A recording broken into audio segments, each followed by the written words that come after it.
It's a long story. I don't know where you want to start. I mean, Just your first I actually grew up with wise guys. I mean, they were all around me. It was called Bath Beach back then.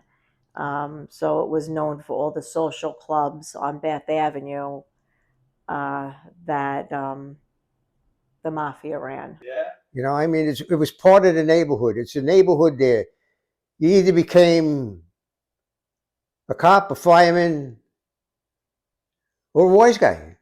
You had no choice. It was known either you became a cop, a fireman, sanitation, or a gangster, or a wife of a gangster.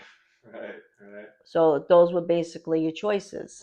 But there were neighborhoods. I mean, we had a softball team called the Dukes, and we had these yellow T-shirts. I mean, it said Dukes across the street, off the front, and they were donated to us by the local wise guy. Oh yeah.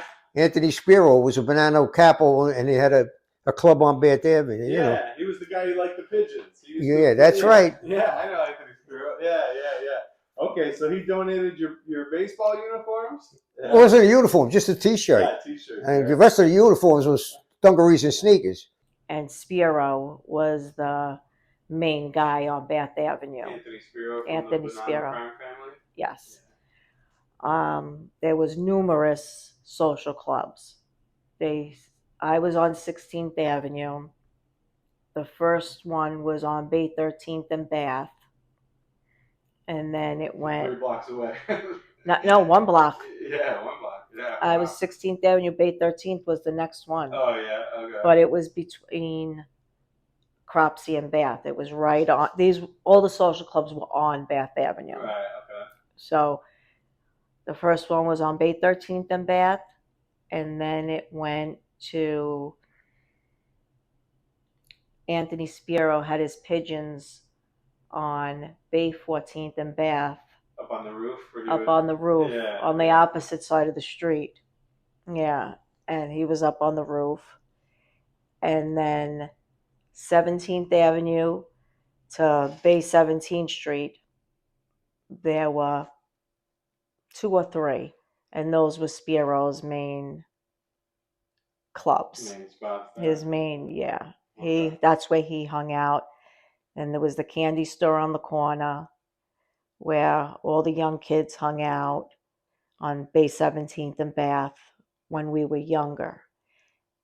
And then as they started getting older, they started moving down Bath Avenue to Bay 23rd and Bath.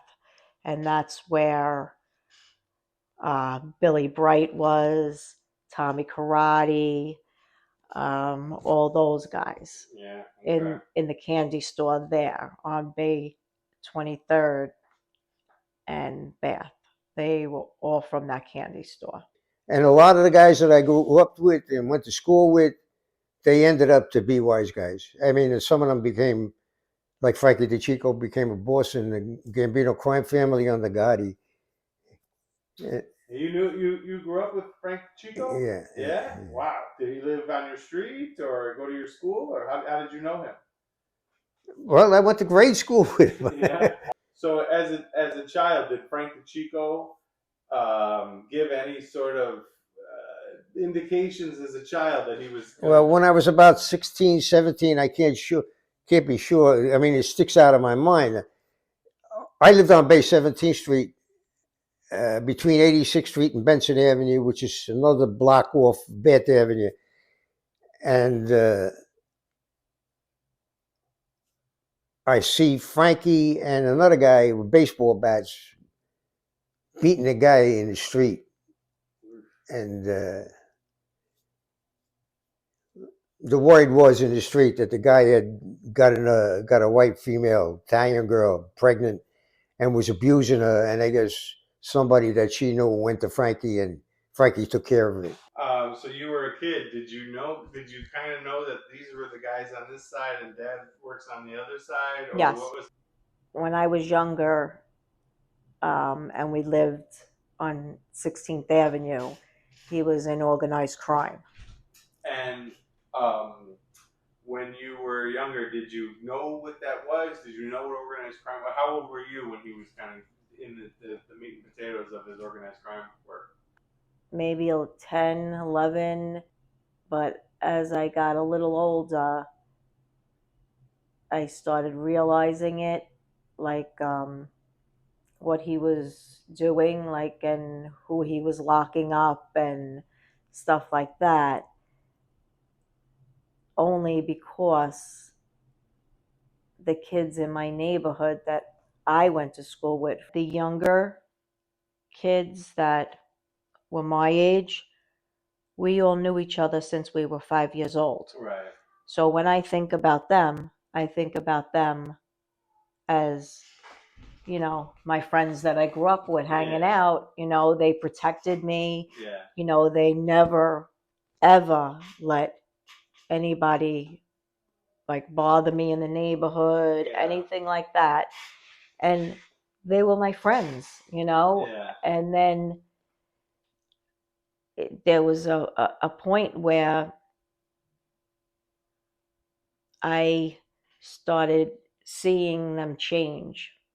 Like, and it wasn't even when they were like in junior high school. It was when they got like between junior high school and high school, like it started to change. Spiro's, I think it was his daughter's house, got broken into by some junkie or whatever. I'm trying to remember I think his name was Beckel something. Mm-hmm. And he wanted it taken care of. So he went to the younger kids, Mm-hmm. and they took care of it. The Bath Avenue Boys. The Bath Avenue Boys. Yeah. Okay. Those were my friends. Oh yeah. Yeah. There's okay. Yes. I know some of those names. Yeah. Paul Galino, Right. Joey Calco, Tommy Reynolds, Fabrizio Di Franceschi. Mm. It was very hard to see them like that, because when I think about them, I think about them when we were younger. Mm-hmm. But as we got older, it got progressively worse.